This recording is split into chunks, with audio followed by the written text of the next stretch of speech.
अभी आगे देखना, छोटा सा वीडियो बताया, ज्यादा लंबा नहीं है। उस भविष्यवाणी में क्या बताया गया है जय गुरुदेव के द्वारा कि उस समय क्या होगा, कैसे तांडव मचेगा। आदमी सोचेगा कोई आदमी दिख जाए तो उसको काट के खा जाऊं, अन्न का दाना नहीं बचेगा, अन्न का दाना। और उस विकट परिस्थिति में गुरुजी कैसे आप और हमारी रक्षा करेंगे वो भी आप देखना, किस विधि से करेंगे। हमें भूखा नहीं मरने देंगे परमात्मा, किस विधि से और किनकी करेंगे वो भी आप देखना आगे वीडियो में। तो वो किला एकमात्र परम पूज्य सतगुरु रामपाल जी महाराज जी हैं। और जो व्यक्ति ये वीडियो देख रहे हो और अपना बचाव चाहते हो समय रहते, तो उन फर्जी नामदान केंद्रों पे जाके नाम दीक्षा मत लेना भैया, उल्टे मरोगे, उल्टे फंसोगे। सीधा सा उपाय है, सत्संग सुनो पहले। यूट्यूब पे किसी भगत से मेमोरी कार्ड लेके जो आपके संपर्क में आ जाए, कोई पुस्तक पढ़ के संत रामपाल जी महाराज जी के पहले सत्संग सुनो। अगर उनके आने तक आप सत्संग भी सुनते रहोगे और सत्संगों के माध्यम से वो जो नियम बताते हैं, जो बुराइयां छोड़ने के लिए कहते हैं, उनको आप छोड़ दोगे, आपका बाल विवाह का नहीं होगा, बाल विवाह का। और अगर उनको परमात्मा मान के, सत्संग सुन के, ज्ञान को आधार बना के कि धरती पे अगर कोई संत है तो केवल यही है, भगवान अगर कोई धरती पे है तो संत रामपाल जी महाराज है, अगर इतना विश्वास आपको हो जाए, उसके बाद में किसी भी सत्सेवक भाई बहन से संपर्क कर लेना। उसके बाद में अपने घर में परमात्मा की 3 समय की आरती करो, घर में देसी घी का खड़ी बत्ती वाला दीपक जलाओ, परमेश्वर को दंडवत करो, सत्संग सुनो, परमात्मा का शब्द सुनो। बाल बाका नहीं होने देगा परमात्मा, बाल बाका नहीं होने देगा, और कोई तरीका नहीं है। प्रकार की चीजें आगे युग में होने वाली है। जो लोग भगवान के साथ जुड़े होंगे, अच्छाई के साथ धर्म के रास्ते पर चल रहे होंगे, सिर्फ वही बचे। अब देखिए लास्ट पार्ट है, उसके बाद में हम परमपिता परमेश्वर जी की दया से थोड़ा आराम करेंगे फिर। तो ये लास्ट है कि वो विनाश का समय होगा, कैसा होगा, कैसा उसमें तांडव मचेगा, किस प्रकार से लोग त्राही त्राहीमान हो जाएंगे, कैसी कैसी विकट परिस्थितियां पैदा होंगी। आप देखना आप इन चीजों को।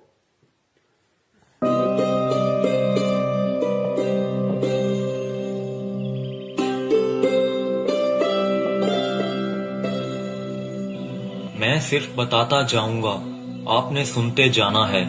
जिसे समझना होगा वो समझेगा, जिसे हंसना होगा वो हंसेगा। लेकिन दोनों ही स्थितियों में ईश्वर का कार्य होता रहेगा, क्योंकि वो समय आ गया है कि जब स्वयं परमात्मा अपनी रूहों को वापस ले जाएगा अपने जहान में। हिंदू, मुस्लिम, सिख, ईसाई हर धर्म को मानने वाले यह जानते हैं कि उनके इष्ट ने फिर से इस मृत्यु लोक में आने की भविष्यवाणी कर रखी है। कलयुग में कलयुग जाएगा, कलयुग में सतयुग आएगा। पाप और अधर्म को चरम तक पहुंचाने में कामयाब मनुष्य ने बहुत ही जल्द अपने विनाश की राह तय कर ली है। और जो पाप और अधर्म का चरम कलयुग के अंतिम चरण में होना चाहिए था, वो इंसान ने अभी ही हासिल कर लिया है। लेकिन अधर्म के विनाश के लिए हर युग में कोई न कोई महाभारत होती जरूर है। जब परिवर्तन होना होता है, उस बीच संधि काल होता है, और संधि काल में ईश्वर प्रकट होते हैं और पाप और अधर्म का विनाश कर डालते हैं। देखो ये जगत वाले ये कह रहे हैं, जब संधि काल का समय होता है, जब युग परिवर्तन होता है, तो परमात्मा खुद प्रकट होते हैं, खुद प्रकट। सुनो इन बातों को। भारत होती जरूर है। जब परिवर्तन होना होता है, उस बीच संधि काल होता है, और संधि काल में ईश्वर प्रकट होते हैं और पाप और अधर्म का विनाश कर डालते हैं।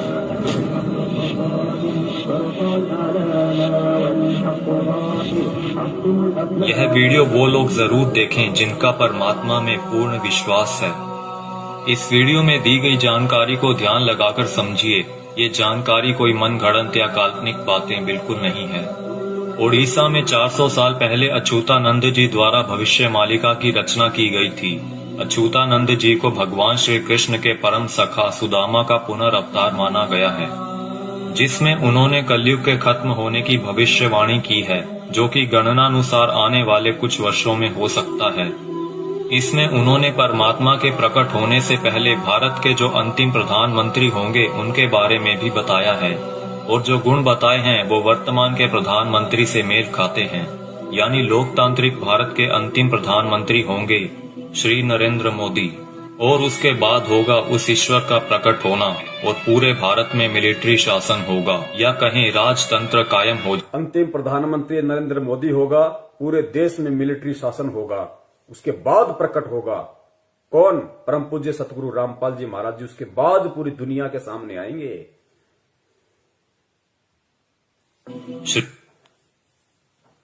इसमें उन्होंने परमात्मा के प्रकट होने से पहले भारत के जो अंतिम प्रधानमंत्री होंगे उनके बारे में भी बताया है, और जो गुण बताए हैं वो वर्तमान के प्रधानमंत्री से मेल खाते हैं। यानी लोकतांत्रिक भारत के अंतिम प्रधानमंत्री होंगे श्री नरेंद्र मोदी, और उसके बाद होगा उस ईश्वर का प्रकट होना और पूरे भारत में मिलिट्री शासन होगा, या कहें राजतंत्र कायम हो जाएगा और पूरे विश्व में सनातन धर्म की पुनर्स्थापना होगी। हम बहुत ही भाग्यशाली हैं जो इस समय में जी रहे हैं जब इतिहास लिखा जाएगा और हमें उस दिव्य पुरुष परमात्मा को साक्षात देखने का मौका भी मिल सकता है। पद्म पुराण के छठे खंड में 71वें सेट पर श्लोक नंबर 279 से 282 में बताया गया है कि वो दुष्टों का विनाश करेंगे, पृथ्वी की हुई दुर्गति को ठीक करेंगे, अपनी सेना द्वारा ईश्वरीय नियमों को स्थापित करेंगे। वो पूरी दुनिया के एकमात्र शासक होंगे जिन पर किसी का नियंत्रण नहीं होगा, यानी कि वो सबसे ऊपर होंगे। वो पूरी दुनिया पर धर्म की विजय पताका फहराएंगे और पूरे विश्व के लिए पूजनीय होंगे। जब वो सामने आएंगे तो देश में इमरजेंसी लागू होगी। पूरी दुनिया के टीवी चैनल्स के जरिए सभी लोग उन्हें जान जाएंगे। उनकी सेना होगी, एडमिनिस्ट्रेशन होगी और उनके समाज सेवी मनुष्य भी होंगे। फ्रांसीसी भविष्यवक्ता माइकल द नॉस्ट्रेडामस की भविष्यवाणियों पर पूरी दुनिया के लोग यकीन रखते हैं, क्योंकि वो हमेशा सच साबित होती रही हैं। जिसमें उन्होंने 2020 को एक बहुत ही हिंसक साल बताया है, जहां दुनिया के बड़े बड़े देशों में गृह युद्ध के हालात होंगे। 2020 में ही सदी का सबसे बड़ा आर्थिक संकट भी आएगा। इसी समय में लोग काफी जागरूक हो चुके होंगे और लोगों में एक तरह का आध्यात्मिक झुकाव देखने को मिलेगा। नॉस्ट्रेडामस की ये सभी भविष्यवाणियां सेंचुरी नामक पुस्तक में दर्ज हैं। उनकी भविष्यवाणियों में कुछ भविष्यवाणियां ये भी हैं। जल्द ही दुनिया का तारनहार जन्म लेगा। वो एक ऐसे देश में जन्म लेगा जिसका नाम किसी समुद्र के नाम से जुड़ा होगा। आप जानते ही हैं कि पूरे विश्व में प्राचीन समय से ही भारत ही एक ऐसा देश है जिसका नाम एक समुद्र के नाम से जुड़ा है, हिंद महासागर। आगे नॉस्ट्रेडामस लिखते हैं, मैं उसे जब जब देखता हूँ मेरा सर सजदे में झुक जाता है। वो दुनिया को ऐसा ज्ञान बताएगा जो आज तक किसी ने नहीं दिया होगा। स्वयं को ज्ञानी विद्वान कहलाने वाले सभी उसके समक्ष नतमस्तक होंगे। वो सभी आत्माओं को वापस अपने देश ले जाएगा। माना जाता है कि ईश्वर के अवतार का प्रकट होना वैश्विक त्रासदी के समय में होगा। आज चारों ओर डर और हिंसा का माहौल है। तरह तरह की आपदाएं नित प्रतिदिन आती रहती हैं और आने वाला समय भी पता नहीं क्या लेकर आ रहा है। क्या यह वैश्विक त्रासदी का समय नहीं है? मनुष्य बहुत ही छोटा हो जाएगा और उसके सभी अस्त्र शस्त्र निष्फल हो जाएंगे। आज मनुष्य में नैतिक चारित्रिक गुणों का पतन होता जा रहा है और वर्तमान समय में चल रही महामारी के लिए मनुष्य के सभी प्रयास भी निष्फल हो चुके हैं। कई सौ वर्ष पहले हुए संत सूरदास और संत रविदास जी ने भी उस अवतार के लिए भविष्यवाणियां कर रखी हैं, जिनके ऊपर हमने अलग से वीडियो बना रखी है। हो सकता है कि संधि काल के बाद ईश्वर द्वारा चुने गए कुछ मनुष्य ही अगले युग में कदम रखें। इसीलिए इस समय में हम सभी को पूर्ण रूप से, पूर्ण प्रयत्न से अपना आध्यात्मिक विकास करने की जरूरत है। लेकिन अभी आपने मथुरा के संत तुलसीदास जी की भविष्यवाणियों के बारे में तो सुना ही नहीं, जिन्होंने सन 1971 से लेकर आगे के कई सालों तक अपनी शाकाहारी पत्रिका के माध्यम से आने वाले समय के लिए बहुत सारी भविष्यवाणियां कर लोगों को जागरूक किया है। सतयुग एक दिन में नहीं आता। ऐसा नहीं होगा कि आप सुबह उठेंगे और चारों तरफ देखेंगे कि सतयुग आ चुका है। युग परिवर्तन का एक लंबा काल खंड होता है। युग परिवर्तन की बेला का एक बहुत बड़ा संक्रमण काल होता है। जब युग बदलता है, एक युग जाता है और दूसरा आता है। तब जहां दो युगों की टक्कर होती है, महाविनाश होता है। चारों तरफ त्राहिमाम मचेगा। बहुत अकाल मौतें हों। पुण्यात्माओं, कैसी परिस्थितियां होंगी गुरुदेव के जेल से बाहर आने से पहले? ये बाहर आने से पहले की बातें हो रही है सारी। गुरुदेव के जेल से बाहर आने से पहले कैसी परिस्थितियां होंगी, कैसा भयंकर विनाशकारी समय होगा, और विनाशकारी समय में कौन बचेगा, किस प्रकार परमात्मा उसको बचाएंगे, सुनना ध्यान से।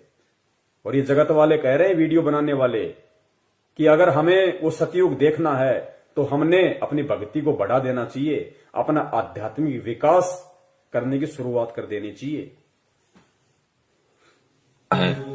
जब युग बदलता है, एक युग जाता है और दूसरा आता है, तब जहां दो युगों की टक्कर होती है, वहां विनाश होता है। चारों तरफ त्राही माम मचेगा, बहुत अकाल मौतें होंगी। लोग कीड़े मकोड़ों की तरह मरेंगे, लाशें पड़ी सड़ेंगी, उनको उठाने वाले नहीं मिलेंगे, कौन किसको उठाएगा।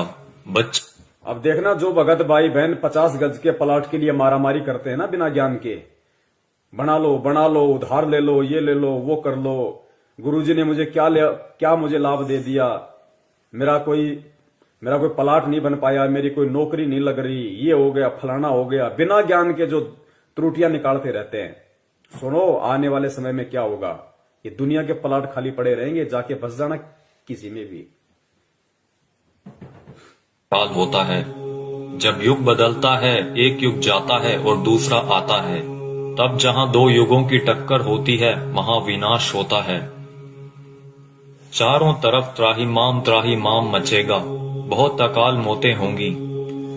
लोग कीड़े मकोड़ों की तरह मरेंगे, लाशें पड़ी सड़ेंगी, उनको उठाने वाले नहीं मिलेंगे, कौन किसको उठाएगा। बच्चा, आज आप मुट्ठी भर पैसे लेकर जाते हो और बोरा भरकर अनाज लाते हो। आप बोरा भरकर नोट ले जाओगे, लेकिन मुट्ठी भर अनाज नहीं मिलेगा, अन्न का दाना नहीं मिलेगा। नाली में पड़े रोटी के टुकड़े को देखकर सोचोगे कि उठाकर खा लिया जाए। अन्न का दाना नहीं मिलेगा, नाली में पड़े हुए रोटी के टुकड़े को देखकर सोचोगे कि खा लिया जाए, वरना मरेंगे। उस समय में परमात्मा क्या करेगा अपने भगत के साथ, जो वर्तमान में उनको परमात्मा मान के मर्यादा में रह के भक्ति कर रहा होगा। आगे देखना, कौन किसको उठाएगा। बच्चा, आज आप मुट्ठी भर पैसे लेकर जाते हो और बोरा भरकर अनाज लाते हो। आप बोरा भरकर नोट ले जाओगे, लेकिन मुट्ठी भर अनाज नहीं मिलेगा, अन्न का दाना नहीं मिलेगा। नाली में पड़े रोटी के टुकड़े को देखकर सोचोगे कि उठाकर खा लिया जाए।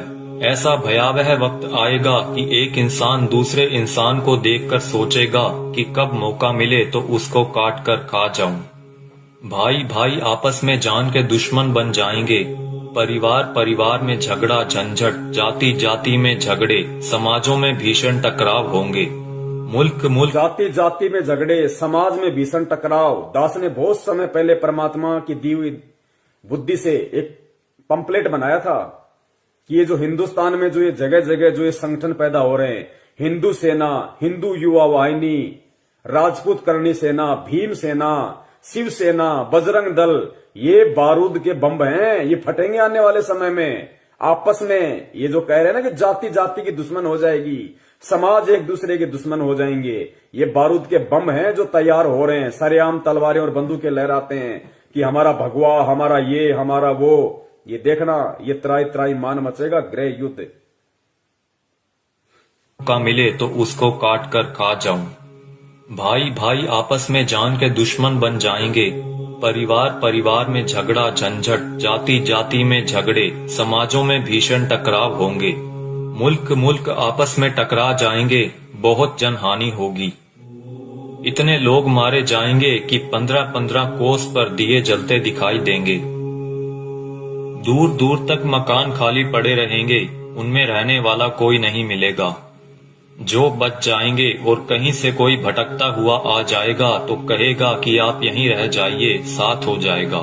कई छोटे बड़े देश दुनिया के नक्शे से इस तरह गायब हो जाएंगे जैसे वो कभी थे ही नहीं।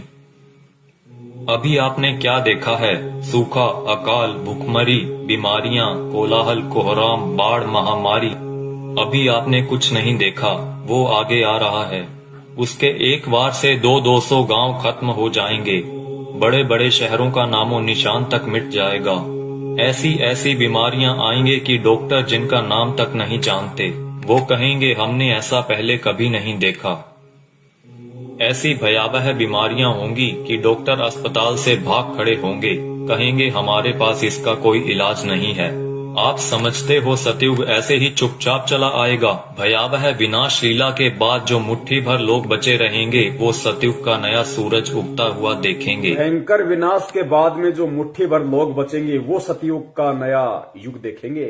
वो पुण्यात्माएं होंगी जो भक्ति करेंगी, जो गुरु जी के चरणों में लगी रहेंगी, जो किसी भी पाखंडी नकली गुरु धर्म गुरु के कहने पे उनकी वाणियों का उल्टा सीधा अर्थ बता बता के पाखंडी, जैसे वो मदन पंथ में कौन है वो नालायक, ऐसे लोगों के कहने से, उनके बहकाव में आने से जो अपने गुरु के प्रति अपनी श्रद्धा को खत्म कर देंगे, विश्वास को खत्म कर देंगे, शक और शंका की दृष्टि से अपने गुरु को देखने लगेंगे, भक्ति और ज्ञान को देखने लगेंगे, वो आने वाले सतयुग का स्वागत नहीं करेंगे, वो नहीं बचेंगे उस समय तक।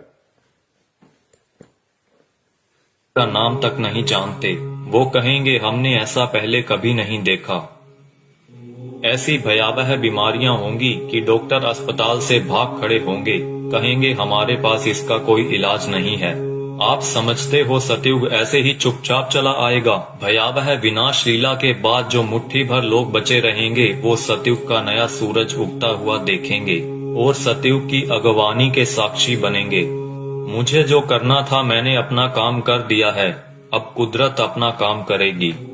आने वाले समय में यूएनओ भारत में चलेगी, सुरक्षा परिषद भारत में आएगी, विश्व का न्याय भारत में होगा, देश और दुनिया का तख्ता पलट होगा, छोटे छोटे राष्ट्रों का भारत में विलय होगा, देश में प्राकृतिक और दैवीय प्रकोपों से भारी जनहानि होगी, 20 करोड़ लोग एक झटके में लापता हो जाएंगे, आबादी बहुत ही कम रह जाएगी। भारत की बहुत कम आबादी होने पर भी भरपेट खाना नहीं मिलेगा, इतने कष्ट आएंगे कि लोगों की कचूमर निकल। भारत की बहुत कम आबादी बचेगी, कहते हैं उसके बाद भी भरपेट खाने के लिए भोजन नहीं बचेगा लोगों के पास में, ही कम रह जाएगी। भारत की बहुत कम आबादी होने पर भी भरपेट खाना नहीं मिलेगा, इतने कष्ट आएंगे कि लोगों की कचूमर निकल जाएगी। चारों तरफ विश्व युद्ध होगा, कीटाणु बमों का प्रयोग किया जाएगा, एक सफेद पोशाकधारी ही युग परिवर्तन का कारण बने। बंदी छोड़ सतगुरु रामपाल जी महाराज की जय हो। एक सफेद पोशाकधारी, क्योंकि ये जितने भी भविष्य वक्ता हैं विदेशी, ये जो परमेश्वर को देख रहे हैं, उस अवतार को देख रहे हैं, ये गुरु जी के वर्तमान रूप को देख रहे हैं। एक सफेद पोशाकधारी जिसका गौर वर्ण होगा, चरम विहीन पादुकाएं होंगी, मस्तक पे अर्धचंद्र का निशान होगा, ये सतगुरु रामपाल जी महाराज जी के वर्तमान रूप को देख रहे हैं। अपनी भविष्यवाणियों में उन्होंने वर्तमान समय को उन्होंने देखा था। एक सफेद पोशाकधारी ही युग परिवर्तन का कारण बनेगा। मिलेगा। और वो रूपानंद कह रही है कि वो उत्तराखंड में है, साधु संत है। यहां तो लाल कपड़े वाले हैं सारे, गले में मोटी मोटी रुद्राक्ष की मालाएं पहने बैठे हैं। कोई मुंडित है, कोई चंडित है, कोई जटाधारी है, कोई लंगोटाधारी है। सफेद पोशाकधारी तो केवल परम पूज्य सतगुरु रामपाल जी महाराज है। आबादी बहुत ही कम रह जाएगी। भारत की बहुत कम आबादी होने पर भी भरपेट खाना नहीं मिलेगा, इतने कष्ट आएंगे कि लोगों की कचूमर निकल जाएगी। चारों तरफ विश्व युद्ध होगा, कीटाणु बमों का प्रयोग किया जाएगा, एक सफेद पोशाकधारी ही युग परिवर्तन का कारण बनेगा। आप शीघ्र अतिशीघ्र उस आध्यात्मिक शक्ति के साथ जुड़ जाएं तो आपका बचाव होगा।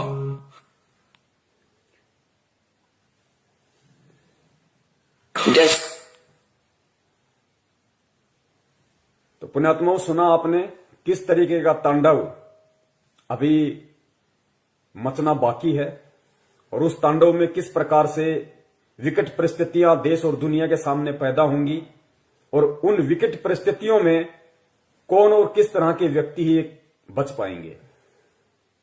ये भविष्य वक्ता हैं, ये जय गुरुदेव जी हैं। अगर इनकी भविष्यवाणियां सच ना हो तो गुरुदेव कभी भी इनकी भविष्यवाणी का जिक्र नहीं करते। ये सत्य हैं, ये होके रहेगा, क्योंकि दुनिया ने ज्ञान से भगवान को नहीं पहचाना। अब दुनिया को ठोकर लगेंगी तो दुनिया भगवान को पहचानेगी। भारत की बहुत कम आबादी रह जाएगी, उसके बाद भी भरपेट भोजन नहीं मिलेगा। दाने दाने को लोग तरस जाएंगे, दाने दाने को।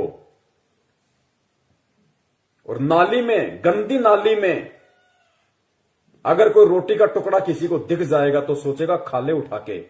ऐसी विकट परिस्थितियां पैदा होना बाकी हैं और हम कर रहे हैं राजनीति। कभी बीजेपी को वोट, कभी कांग्रेस को वोट, कभी आरक्षणबाजी, कभी जाटों के आरक्षण में जाओ, माता बहनों को लेके जाओ, गुंडों की सीबीआई जांच कराओ। मस्ती सूझ रही है, मौज हो रही है। अभी देखना आगे चल के क्या बनेगा। भले तुम भगत हो, भगत वो है जो मर्यादाओं में रहता है, परमेश्वर को परमेश्वर मानता है।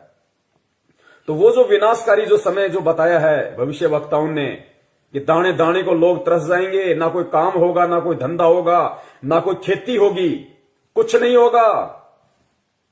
उस समय जो लोग बचे होंगे वो भी भुखमरी के शिकार होंगे, दाने दाने को तरसेंगे। गंदी नाली में रोटी का टुकड़ा होगा, सोचे खा लो। तो पुण्य आत्माओं उस समय में वो परम पिता परमेश्वर, वो बंदी छोड़ सतगुरु रामपाल जी महाराज जो अवतारी पुरुष है, महापुरुष है, तारणहार है, वो किन आत्माओं की रक्षा करेगा और किस तरह से रक्षा करेगा।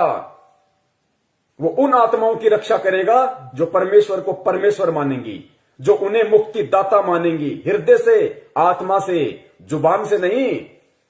और घर में अन्न का दाना ना होने पर भी वो परमात्मा किस तरीके से अपने बच्चों की रक्षा करेगा। पुण्यात्माओं, सबसे बड़ा भविष्य वक्ता परमात्मा होता है जो आज धरती पे संत रामपाल जी के रूप में है। लेकिन परमात्मा स्पष्ट रूप से जिक्र नहीं करते, परमात्मा संकेत कर देते हैं।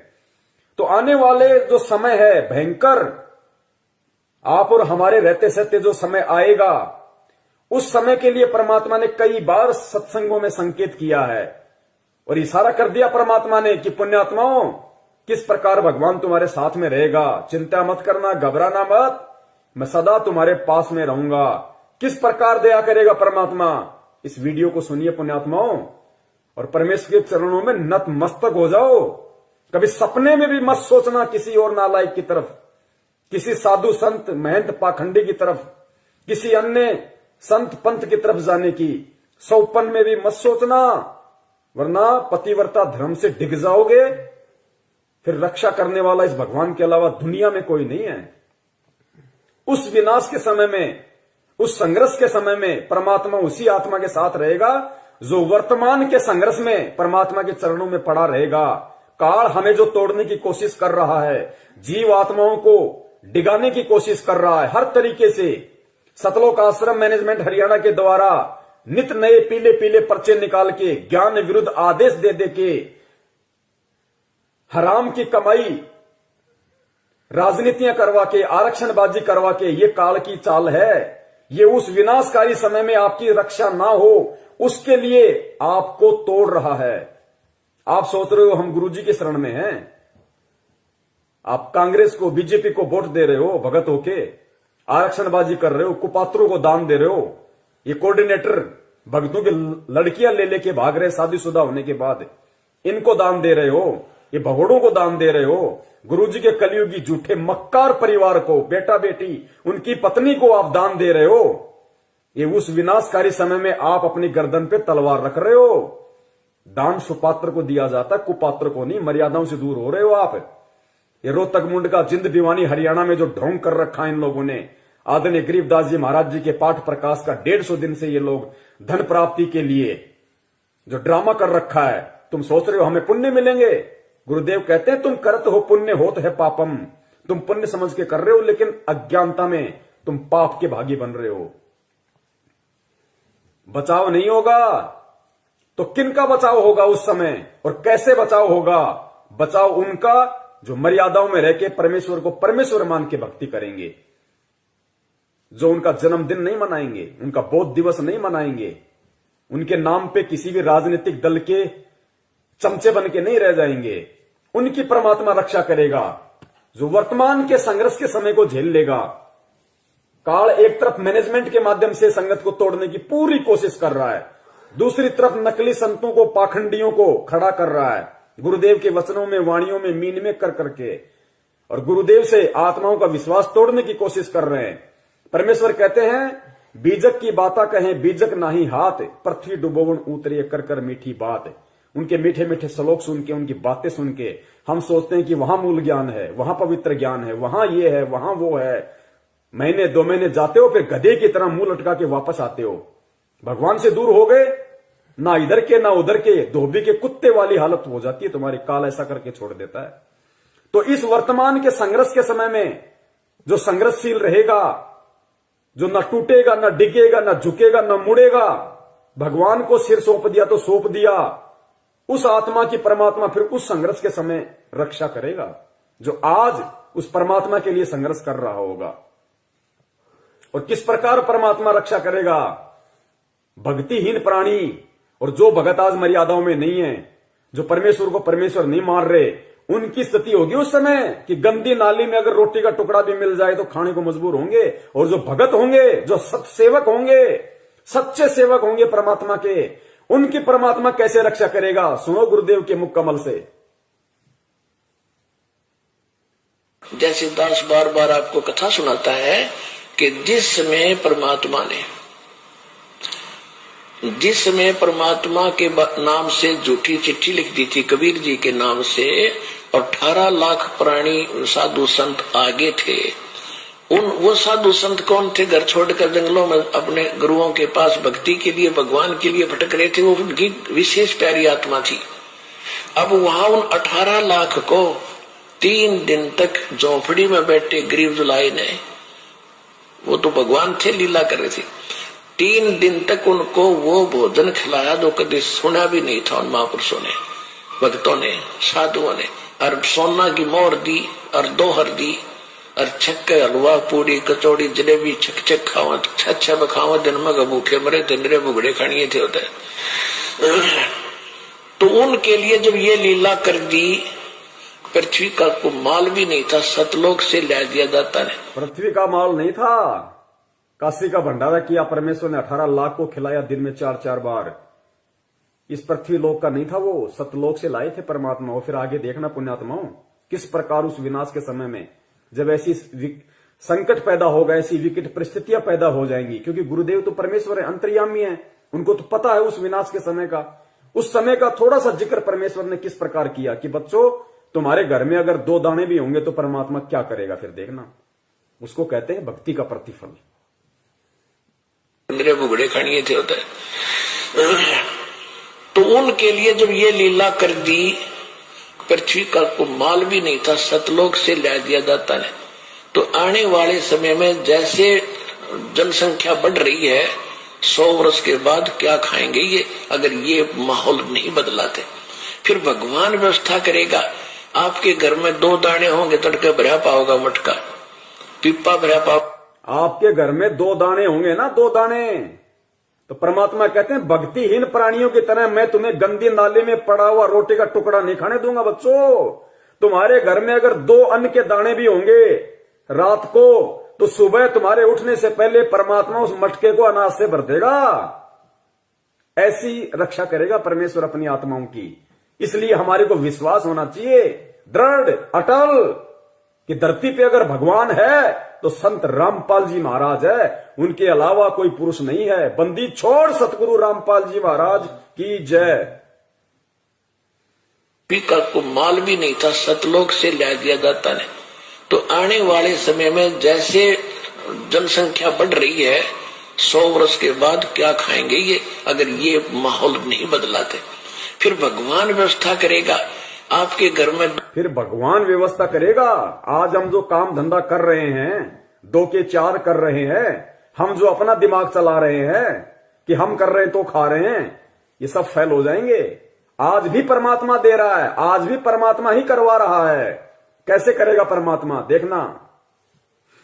माहौल नहीं बदलाते, फिर भगवान व्यवस्था करेगा।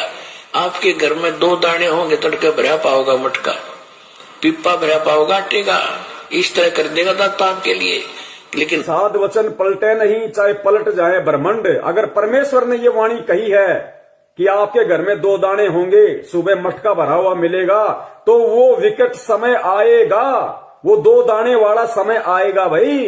तभी परमेश्वर ने इस वाणी का जिक्र किया, ये बात कही है परमात्मा ने कि आपके घर में 2 दाने होंगे। नहीं तो भगत आज हम अपना काम धंधा कर रहे हैं, अपना कमाई रहे ना, लेकिन एक समय ऐसा आएगा ना काम होगा, ना धंधा होगा, ना कोई घर से बाहर निकलेगा, डरेंगे, सहमे हुए होंगे, डरे हुए होंगे। उस समय परमात्मा कहते हैं कि जो भक्तिहीन प्राणी भूख के मारे क्या करेंगे, कब तक घरों में बैठे रहेंगे, ना ये ब्रह्मा रक्षा करेगा, ना विष्णु करेगा, ना दुर्गा करेगी, ना काल, ना महाकाल, ना देवी देवता, ना भैरू, ना भूत, ना यार, ना रिश्तेदार, ना मां, ना बाप। आज हम जिनके लिए भगवान से दूर हो रहे हैं कि मेरी मां रुष्ट हो जाएगी, मेरा बाप मुझे लड़ेगा, मेरी पत्नी मुझे छोड़ के चली जाएगी, उस समय कोई नहीं आएगा, वो परमेश्वर आएगा उस समय रक्षा करने के लिए। किनकी? जो भक्ति करेंगे, जो भक्ति करने की इच्छा से होंगे। बढ़ रही है 100 वर्ष के बाद क्या खाएंगे ये, अगर ये माहौल नहीं बदलाते। फिर भगवान व्यवस्था करेगा, आपके घर में 2 दाने होंगे, तड़के भरा पाओगा मटका, पिप्पा भरा पाओगा आटे का, इस तरह कर देगा दाता आपके लिए। लेकिन भक्ति करवाने के लिए छोड़ सतगुरु रामपाल जी महाराज की जय हो। ये उनकी करेगा जो भक्ति करेंगे, और जो बकवाद ये उनकी करेगा जो भक्ति करेंगे, और जो बकवाद करेगा वो अपना करते रहेंगे, वो गंदी नाले के टुकड़े खाते रहेंगे भगत होके भी। पिप्पा भरा पाओगा आटे का, इस तरह कर देगा दाता आपके लिए। लेकिन भक्ति करवाने के लिए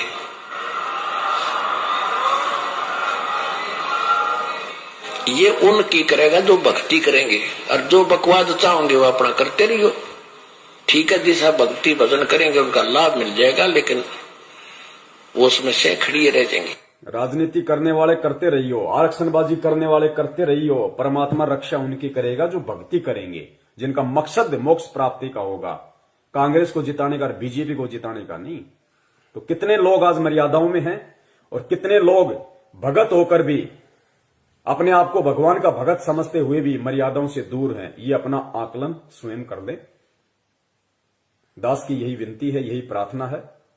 सत संदेश हम देते रहेंगे जब तक परमेश्वर हमें सद्बुद्धि देते रहेंगे।